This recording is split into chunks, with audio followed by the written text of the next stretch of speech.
You're listening to the LA Football Podcast.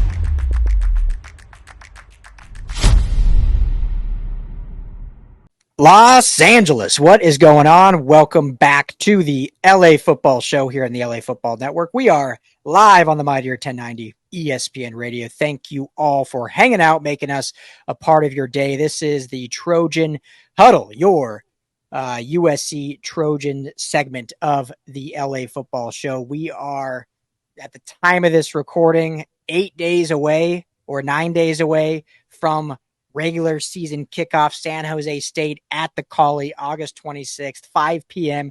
We cannot wait.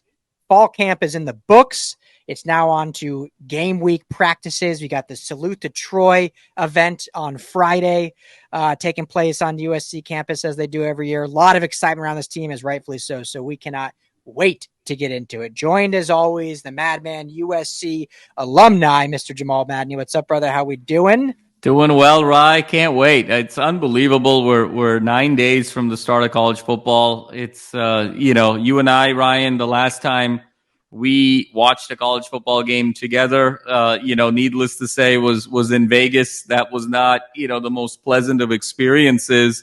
And then, of course, I remember our after show immediately after the Tulane game and, the analysis there. So it's to say that we've had a bad taste in our mouths for, the better part of 9 months is a bit of an understatement. So excited to get back into college football and make that officially a part of the past. It's kind of like banner night in the NBA or in the NFL, where you finally see the banner and the other team can finally say, okay, the champion is now a part of history. Now we can start playing a new season. And it feels a little bit like that for USC, for the Trojan family and for the program itself, just given the way last year ended. And the moment the ball kicks off at 5 p.m. on the 26th, now we can officially kind of put some of those questions to bed and just focus on the season at hand. Yeah, absolutely. And cannot wait. And, I've covered this team, Jamal, now. This will be my third season covering them. Obviously followed them for longer than that. Went to school at Long Beach State, had no football team. So followed USC. You were at USC in the heyday and the championship years of 04, 03, 04, 05. And so, a lot of, different, I guess, vibes you can say around this team. And what I can say is, that first year, 3 years ago to now, just the culture change, not just around the actual football program, but just on campus. I've been on campus at some of these fall practices, at media day, and, school was not back in session yet, so only a handful of students around, but somehow you can still just feel like the buzz in the air, that there's so much excitement around this team. I think the Collie is going to be buzzing all year long. Last year we saw it start to get back to that. Didn't quite reach that yet. Year one of Lincoln Riley, you gotta, there was a lot of excitement, obviously, initially, but still have to build the program and translate to wins. And so we saw kind of as the season progressed, more and more fans showing up, more and more excitement in the stadium. I think this year is going to be, built even more so than that. And then I think by year three, we hopefully will see it back to its heyday, because it's such a fun place to be. And we've talked many times about when USC is USC, they are the ticket to get in this town, probably besides anyone not named the Lakers. So we're getting back to that. But that being said, what we're going to talk about today, because we got still, 9 days till game week, and I don't think we've done this yet. Maybe we have earlier on, but we want to look at the 5 players most important to success for the 2023 season, not named Caleb Williams. That's an obvious one. So we're not going to use Caleb Williams, throw him out.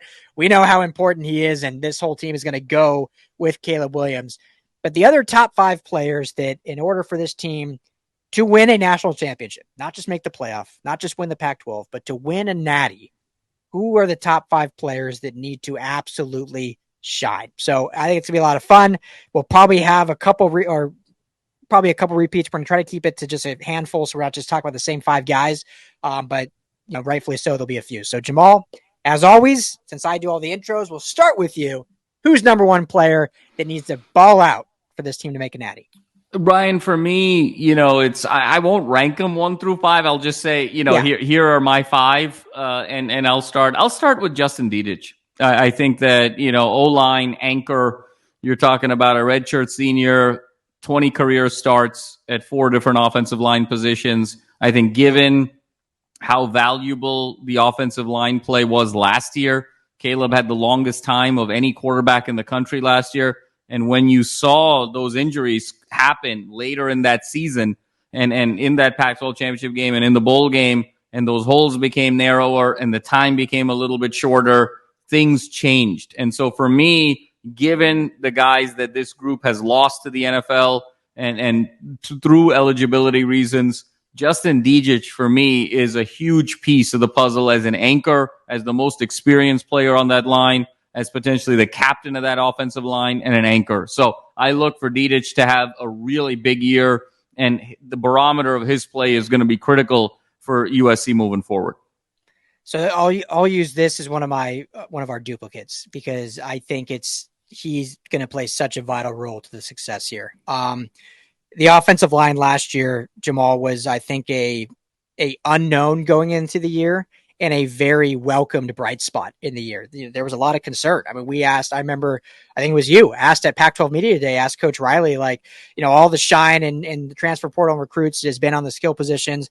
Like, you could say it much more eloquently, but basically what's your kind of thoughts on the trenches? And Riley was very poignant saying, like, I think it's getting slept on. Like, we have a really solid foundation in the trenches and they showed that on the field, at least on the offensive side, not on the defensive side, but at least on the offensive side, they showed that they were up to the task and overall. And unfortunately, some injuries mounted late that kind of gave in to that Pac-12 championship game against Utah. And obviously the injury to Caleb Williams just then totally blew it up. But Justin Tahj, as you mentioned, has played all across the offensive line. He's like 47 years old at this point, been in the program forever. But I think one big point here, and I talked to him at Pac-12 Media Day, and one of the things he had mentioned is, going from guard to center is you have to be a lot more vocal. And when you're a center, you're the quarterback of that offensive line. You have to know everyone's job as center.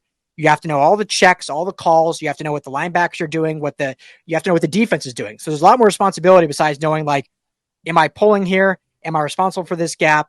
Like, when you're a guard or tackle, you kind of have like 3 different thought processes. That's it. Center has almost as many as the quarterback, not quite as many, but almost as many. And so that transition, that puts a lot of pressure on him. I think he'll own up to that. But then the other thing is the communication, being vocal, calling out the checks, making sure your guys know what they're doing. So you're not getting your quarterback injured, not getting your running back blown up in the backfield. And so I remember asking him, like, is that something that comes, or if you had to kind of adjust to it? And, he said in a different kind of way that I kind of surmised wasn't a natural thing for him, but because he's been given this opportunity and been given this, I don't want to call it a burden, but tasked with this responsibility, it's become more bespoke to him to be a more natural leader and vocal as the center. So he absolutely, I think, is a huge part in the success of this team, because not only does he have to do his job, but he has to make sure the entire offensive line unit is doing their job to keep the best quarterback in the world upright and not having to scramble over the field. So totally agree with you, Jamal. Justin Tahj, I think, is maybe number one, not named Caleb Williams on this offense to make this team go. For sure, Ryan. Absolutely. And I think, you said it really well. Well, thank you. I appreciate that. So, all right, number 2 for you. Who you got? You sticking offense? You going defense? I'm going defense, and I'm going to go with the guy who I think is going to be the most dynamic defensive player on this team this year, and that's Jamil Muhammad. And I think that he's just going to bring in athleticism. I think he's a hybrid, frankly. I think he could play a little end, in certain situations. Obviously, he's an outside backer, more traditionally. Early, right? Yeah, he was a quarterback early. Play anywhere. They're going to play him a lot of different places. I think he's going to play a really critical role in terms of just the side to side and being able to, close holes on those vertical stretch plays, be able to kind of get backs out of the backfield, be able to sort of match up with tight ends, even be able to sort of, confuse wide receivers a little bit in terms of, your 4th and 5th wide receiver from a space standpoint, just wreak havoc on the quarterback. I just think there's an element there. When you looked last year, what was the big Achilles heel of the USC team? It was the lack of athleticism of the front seven, and it was the lack of versatility of the front seven. It was a lack of explosiveness of the front seven. All three of those things Jamil Muhammad has in spades. And I've just loved what I've seen from him, what I've heard from insiders of the program, of how he's brought an approach to spring practice and fall camp. I think he's the most dynamic player on this defense, and he's going to play an absolutely pivotal role to whether this team ultimately plays in the CFP this year. You know, Jamil Muhammad's favorite restaurant since moving to LA from the South. Roscoe's. It's Fixin's, close. Fixin's. Yeah. Fixin's in downtown LA. And Jamil Muhammad is Fixin's this defense in 2023. Oh, there's one of those Ryan Dyrud, dad specials right there. That's dad. That's a hot dad special for you. But that's a hot dad special. I absolutely, love it. His skill set is going to fix this defense and get it to where it needs to go. So he would be one of my picks. I'll do a different one. I won't copy that one, but absolutely love Jamil Muhammad. Everyone who listens to this show knows how much we love Jamil Muhammad. And what's crazy, Jamal, is because of the actual depth they have at linebacker this season, like, he may not be the outright starter. I still totally agree with you that he's going to probably have the biggest impact. It might be situationally, though. It might not even be as a three-down backer just because of the depth they have. And I think that's a good thing. They have that optionality, which they definitely did not have a year ago. So love that. I'll go back to the offense. We've talked about him a bunch. No one is really talking about him as a starter. And I don't want to disrespect Austin Jones, because I love Austin Jones. He's obviously year 2 in this system, but to me, it's Marshawn Lloyd is going to be one of the figureheads of this offense, is going to be the face of the running back room whether it's week 1 or week 4, whatever it does happen, and is going to really have to take on the role that we talked about, I think just last week, the role that Travis Dye had last year of being that kind of real pivotal bell cow back. It may look different. He's a bigger body guy. He can obviously hammer guys a lot more than Travis Dye could at his size.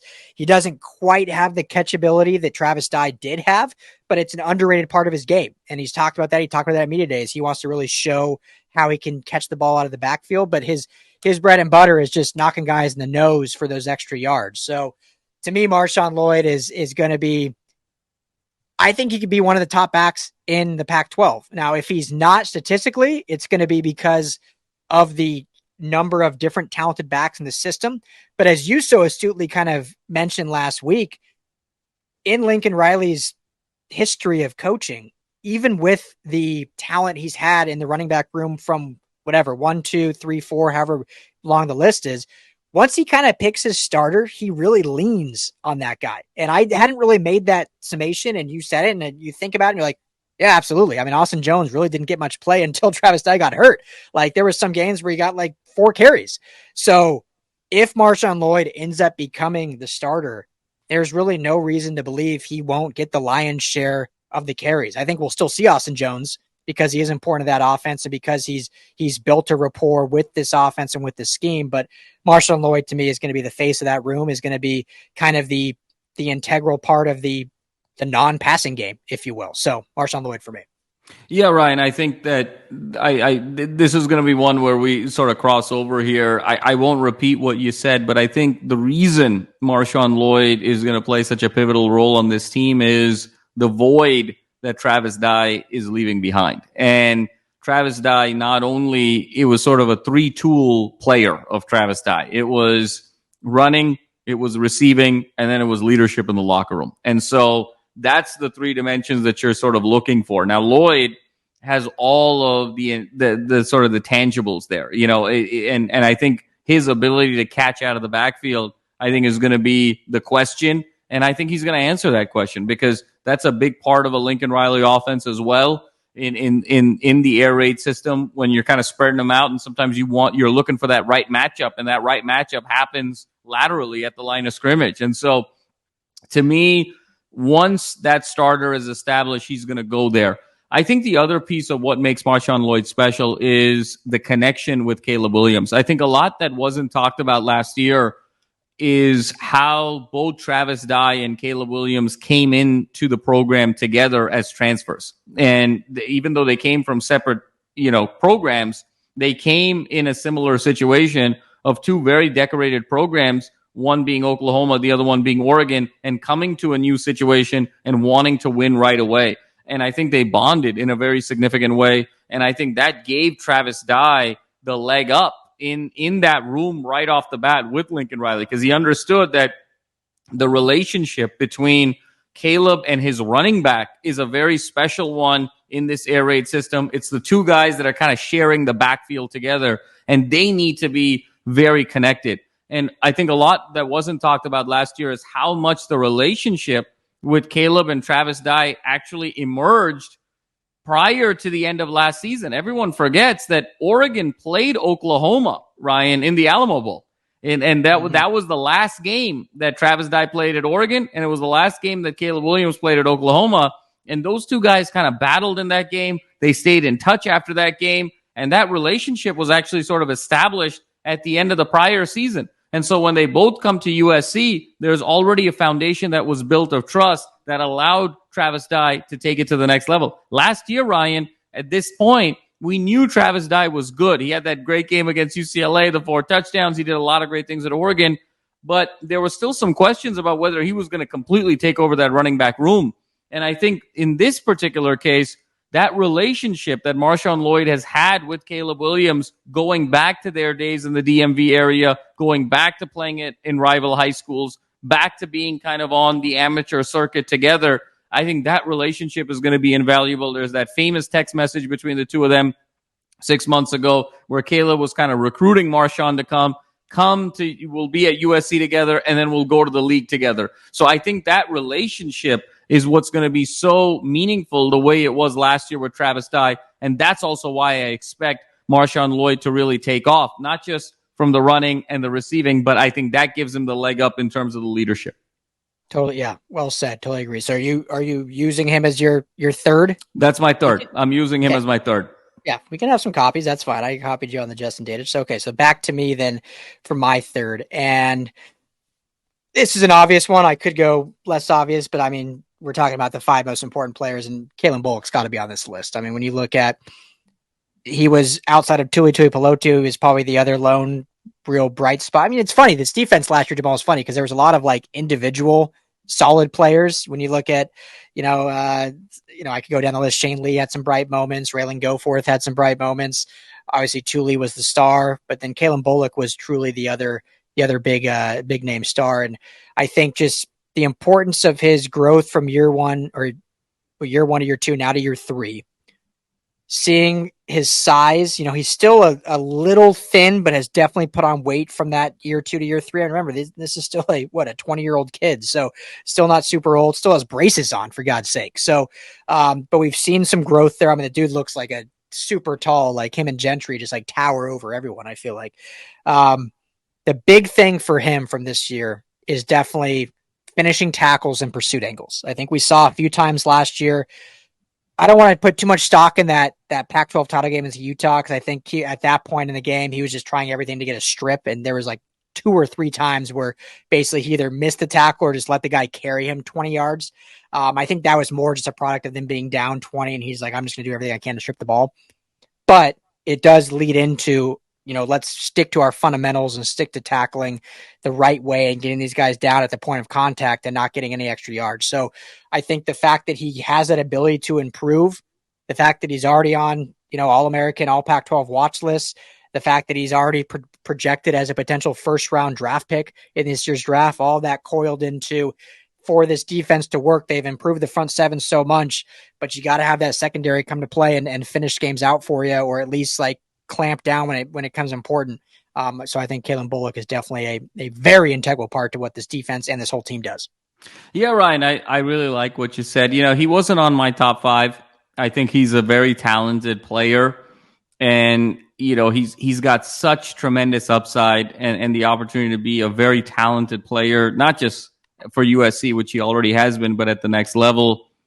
But I'm a little worried, to be honest with you. I think there's been a lot of hype over the course of the offseason of him being a surefire first-round pick in the NFL, being on the preseason All-American team, having all of this shine, which rightfully so. He performed very strongly last year. But I worry about where the disposition is, especially when you're playing corner and you've gotten all of that shine. And especially when you're not like a bump and run corner, right? And you know, a secondary guy, a guy who's going to come on the help side from the safety position and make great plays. So I worry a little bit about that. And I worry about, you know, making sure that he continues to build and grow and continues to sort of improve and takes kind of the discipline and the attention to detail and really kind of honing in on his craft to that next level. I know he's saying all the right things sort of, you know, at USC Media Day and you know, at the conclusion of spring ball. But I think I'd love to sort of see it. And I'm very excited for him. The one, I don't want to call him overrated, so I want to be careful here. But the one asterisk I'm going to put on Calen Bullock's season last year, even though he was a stat stuffer, even though he got a lot of interceptions last year, all his big games were against inferior competition. You know, when you sort of look at who the 2 Utah games, you look at the Tulane game, you look at the UCLA game, he didn't really show up. I mean, he wasn't really a big part of any of those games. All his big games were, you know, the interceptions against Rice and, you know, all of these sort of the big games against Cal and the big games against Stanford. And, you know, so he was able to sort of stat pad against inferior competition. And then the body of work became pretty significant where then he, was able to get the accolades, rightfully so. An interception in game 1 is worth the same as an interception in game 11. So he's earned everything that he's gotten. But for me, I worry that we're leaning a little bit too far into the Calen Bullock machine. And I would love to see him sort of grow and improve over time. And I think the other piece for me, Ryan, is the Pac-12 is loaded offensively. I have a hard time believing this year a guy in the secondary is going to make any sort of an impact in terms of trajectory. I think where you're going to find stops is through the pass rush and getting quarterbacks off schedule to sort of do some panicky things to throw a ball in the air for a secondary guy to catch it. But this conference is absolutely loaded offensively. So just with all of those dynamics, I have a hard time seeing, a guy in the secondary making a huge impact this year. Yeah, it's a very fair point. And, there is a lot of, improvement we want to see and how that growth and how you show up for those big time games. Right. And that's what makes these star players. Like, you got to show up for the big moments. So he kind of, last thing I'll say, and then we'll go to your fourth player, but he kind of reminds me, I love doing player comparisons, even though if it's fair or not, but I just think it's kind of fun. But in terms of size and kind of skill set, he reminds me of Justin Simmons a little bit in the NFL, safety for the Broncos, a guy that, a 3rd round pick out of Boston's college, but it was kind of a tall, lanky guy, wasn't a beast tackler, and started his career off fairly well for the Broncos. I think surprised people and has always been like a top interception leader in the NFL. And, if you watch his game, it's not necessarily because he's, obviously they both play safety, not corner. So it's not like he's covering guys jumping routes. But he's in the right place at the right time. Very smart player. So I think Calen Bullock is smart and he has that lanky style, but to your point, I completely agree. Like, we need to see it now against the top competition. Like, when is he going to be able to shut down, these top players, or are we going to have an instance where, hey, when they're going against a top tight end, let's put the safety on them. Like, let's not mess around with linebackers covering these tight ends that are going to go for 130, 140, 200 yards passing. We got Calen Bullock, because we've seen Justin Simmons a lot in the NFL cover the tight ends. So that would be, I totally agree with you. So I think he's got a lot of, I think I have him in the top 5 because I saw good things. I want to see improvement, but I think for this defense to click, he's going to need to be what everyone's saying he's going to be, but we need to see it happen. So you're 4th, my friend. No, Ryan, I completely agree. I think my 4th is Mr. Anthony Lucas. And when I look at kind of that ability, just the freak 5-star pass rush, I mean, this is kind of that next level now, where when you look at this conference, it's so ironic that this conference is going to disband this year, because this might be the best the conference has been in the last quarter century. When you look at the quarterbacks, you look at the offenses, I mean, my goodness, from Caleb to Bo Nix to Michael Penix Jr. to Cam Rising to whoever UCLA's quarterback is going to be, to DJ Uliungalale to Jaden DeLora to Cam Ward. I mean, on and on the list goes. This is just a murderer's row. This is the 1927 Yankees of college quarterbacks this year. I mean, it's absolutely staggering. And I think the defenses are going to be at a significant disadvantage.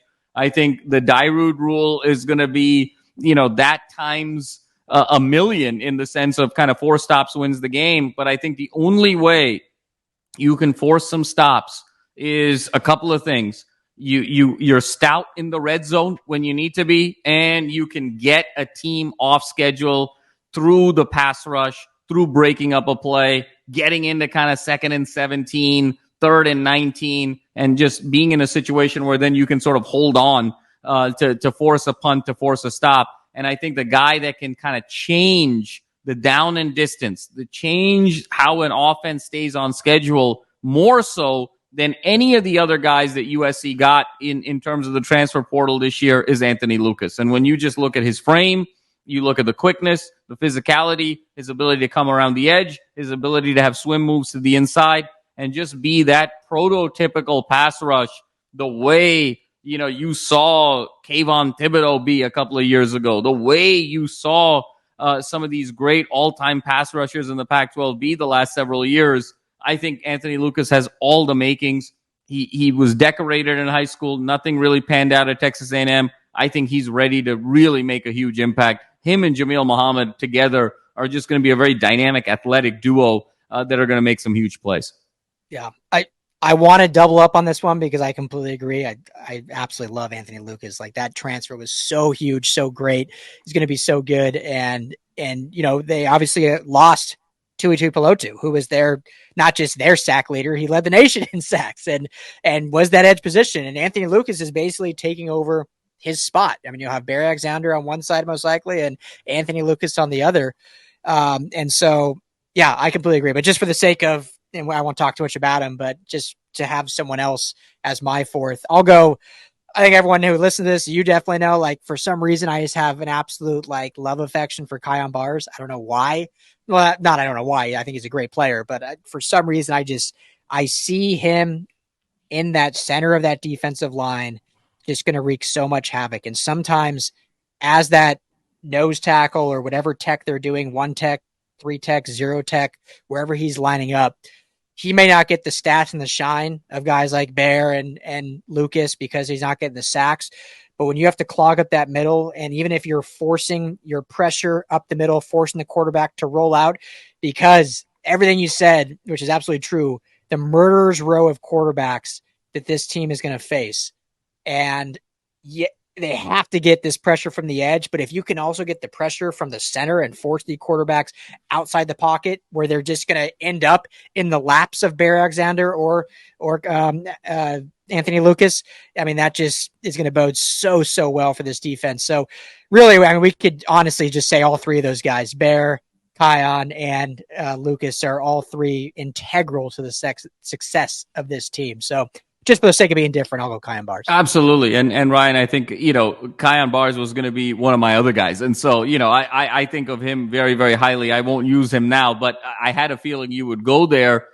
To me, his ability to clog the middle is going to be significant. I mean, even in terms of not just, clogging the middle to sort of collapse the pocket from a passing situation for the quarterback, but just his ability to clog the middle to stuff the up the middle run and force guys to bounce to the outside, where then the athleticism of a Muhammad and a Cobb and Bullock coming from the strong side kind of is able to take over. If you really go back and dissect USC season last year, where were the problem spots?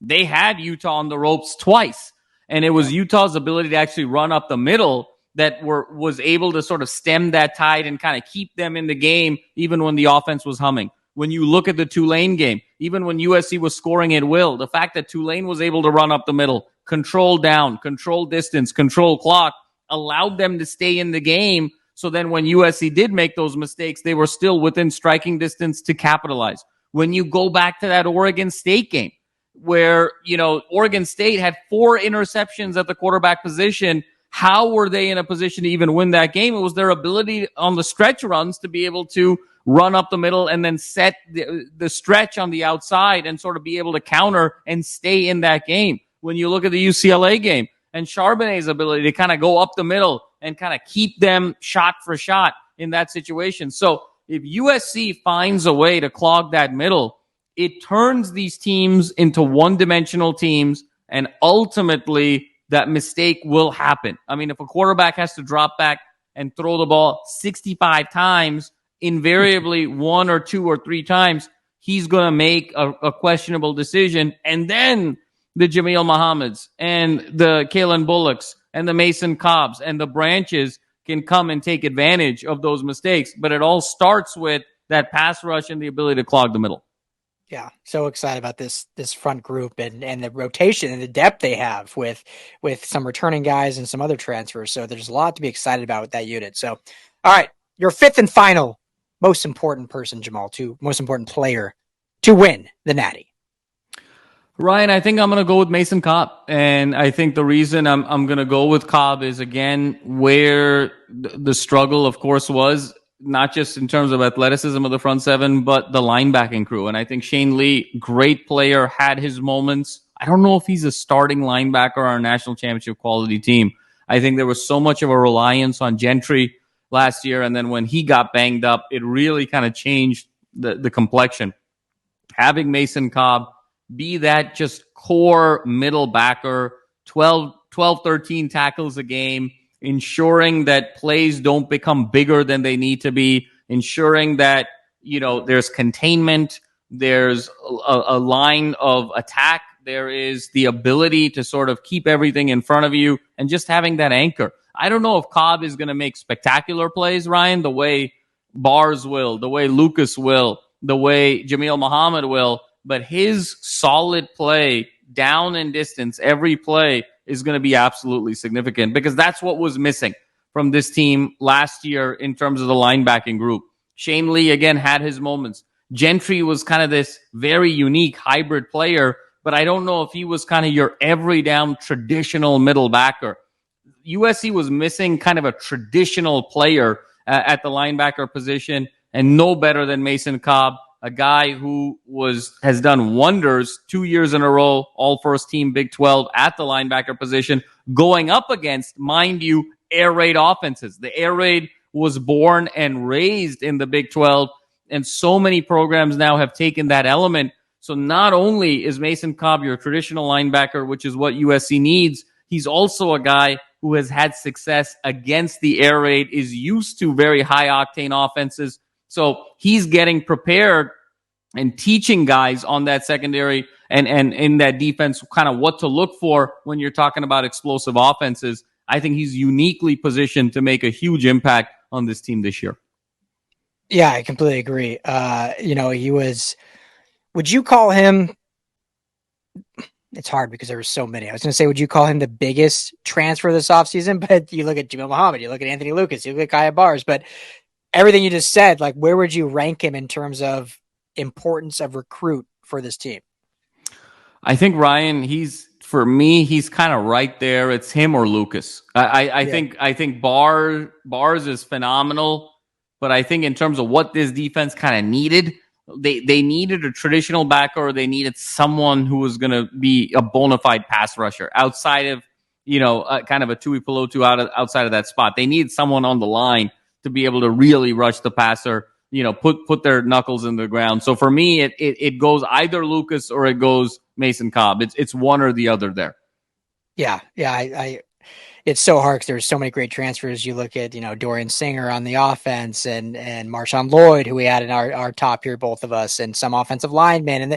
And just so many great transfers. But I think Mason Cobb's ability to obviously tackle and be traditional backer, and also just that poise and leadership, I think he's brought to this unit. Lincoln Riley's talked many times, as has Alex Grinch, about just how unbelievable it's been having a guy like Mason Cobb on this unit in this locker room. And, he was chosen for a reason by Lincoln Riley as being the other guy at Pac-12 Media Day. You have Caleb Williams, you have Mason Cobb. That clearly shows what he thinks of him in terms of leadership, in terms of skill set, in terms of talent. And that just shows like what he's going to mean to this defense and how he's going to run this defense and kind of be the face of this defense. Absolutely. And we saw that last year, right? Like it was Caleb Williams and Shane Lee was kind of the face of the defense in terms of leadership. And Shane Lee's still on this team, still love Shane Lee. I think he definitely has a place on this team, but when you just look at actual skill set, Mason Cobb he's just a better player. So, he's just a better player. And I think, Ryan, the biggest impact to me, as great as Marshawn Lloyd is, and he's in our top 5, I think the biggest impact transfer has to be on the defensive side. As great as Dorian Singer is, there's 5 other guys right next to Dorian Singer that if something were to happen with Singer, if he was in a funk, you're not really going to miss a beat. It was really on the defensive side where the season was won or lost. And it's so funny you mentioned kind of Grinch and his, perspective on all of these guys. Ryan, this has been such a fun segment about the guys that could win the national championship or be the guys that propel USC into the college football playoff. So we've talked about the 5 guys that would potentially propel this team into the playoff. We don't need to talk about the one person that'll be the reason they don't make it, because it's so obvious. It'll be Alex Grinch. It comes down to Grinch now. It's now or never. He's now got the athletes, and he's certainly got everything he needs on the offensive side in terms of a vast margin for error. Now it's make it or break it for Alex Grinch here in terms of being able to get this team over the hump and get into the playoff. Yeah. I still have my 5th to say, but I'm glad you said that, because what I love and appreciate about Coach Grinch, and it's sometimes it's just a vibe, sometimes it's a feeling, but seeing him interview, like, you can tell he knows that. Like, he knows, like, I have to get this right. Like, this is not only my job, but I don't want to be the one that holds this team back. Like, last year we had the potential to get to the big dance, and we didn't because of the defense. And so you can feel that he knows that, obviously. I mean, he's not dumb, but even the way he answers, though, he's what I always love about Alex Grinch press conferences is he's very detailed in his answers. And Lincoln Riley's great too, but he is like, you ask him a pretty simple question and he talks for 4 minutes on his answer sometimes. Like, we'll see the PR and the communications person just, they always come to tell you, like, final question. And they're like waiting just for him to, he talks 10 minutes over his allotted time just because he's really giving detailed answers and thoughts. So the football IQ is there. It's not that. It's just if the players have bought in and the scheme works for this defense. And I think unequivocally, we both agree that he has the players now that will work in this scheme. It's a matter of execution and will it work? So that being said, my final player, and, every year, Jamal, I feel like, college is a little different than pros, but I think almost always there's one player on a championship caliber team that kind of either comes out of nowhere or has a comeback or isn't like the preseason watch list guy that's going to shine out.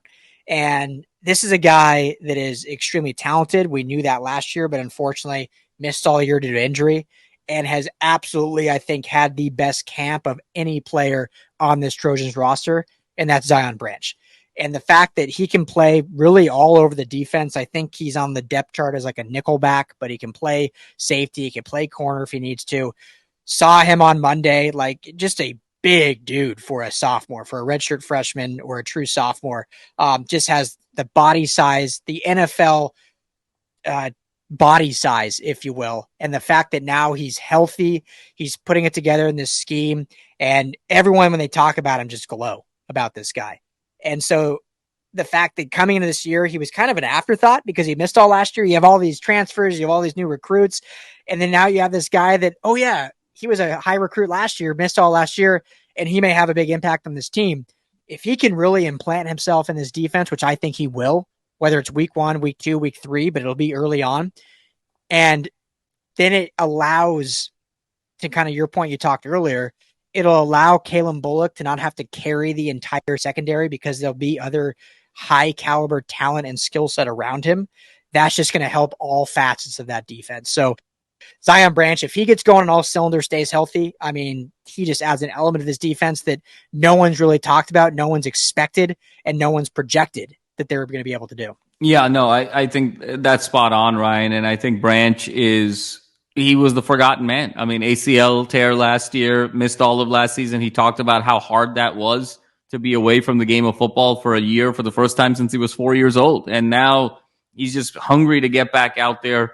He was a gym rat, the moment he completed his rehab, and you can kind of see what the element that he brings. And I think I actually think that he, more than Bullock, is going to be the most valuable player on that secondary when it's all said and done, because I think he's going to have to go up against, in a more traditional corner sense, the plethora of receivers that are out there. When you think about who Washington brings at the wide receiver position, when you think about Vele from Utah, when you think about J. Michael Sturdivant and Kyle Ford from UCLA, when you think about the athletes, the talented athletes at Oregon, when you think about everyone that they're sort of going up against, the guys at Arizona, the guys at Washington State, week after week, Branch is going to have to show up and at least make life difficult for those guys and be physical and make great plays. And I think that he's going to have a really significant impact, because he's going to directly impact kind of the line of sight of the ball with some of these great offenses. And what I really like about him is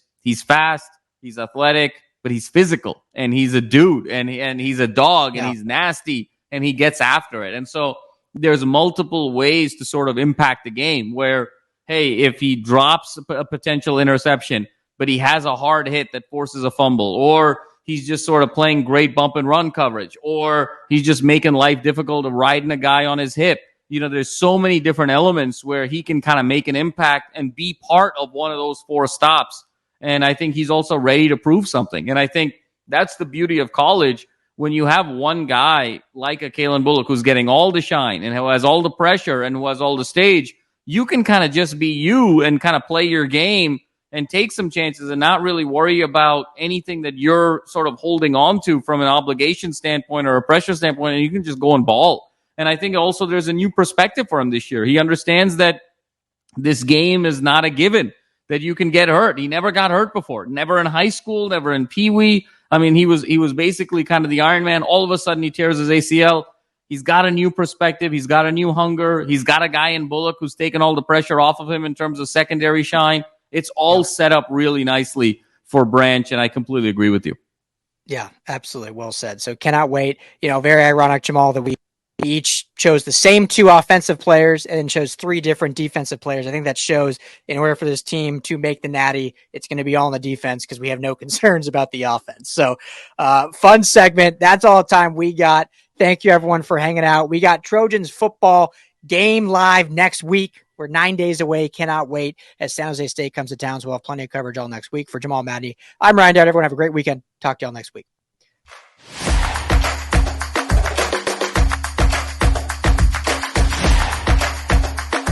You're listening to the LA Football Podcast.